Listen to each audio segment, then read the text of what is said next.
যাজ্ঞসেনীর খুলছে শাড়ি, টানছে ধরে দুঃশাসন। দায় ছিল যার গর্জে ওঠার, নিচু মাথায় সে পাঁচজন। দুর্যোধনের নগ্ন উরু, ইঙ্গিতে তার ধর্ষকাম। হস্তিনাপুর দেখছে বসে, ধ্বস্ত হতে তার সুনাম। অন্ধরাজা সিংহাসনে, আর্ত চেঁচান বৌমাতার।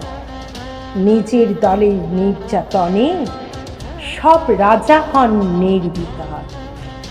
কর্ণ বসে হাসছে হা হা, রাজার দলের লোক তো সে।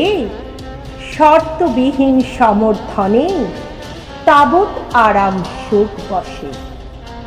ভীষ্ম, দ্রোণ, কৃপ নীরব, সরকারি লোক হাজার হোক, রাজার কথাই তোমার কথা। তুমি যখন রাজার লোক।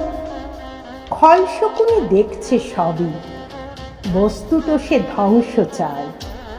ঘরের মাটি লাল হয়ে যাক, দেশ বিভাগের যন্ত্রণা।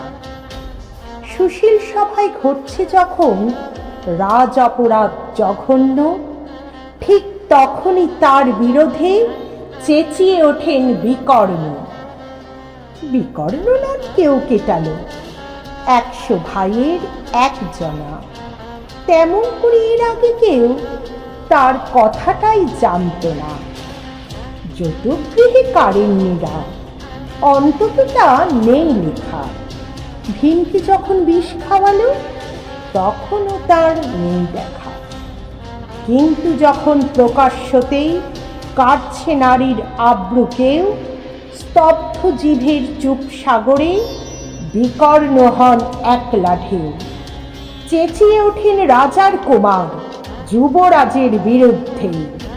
মহাবলী পাণ্ডবেরও তখন গলায় সে সুর নেই।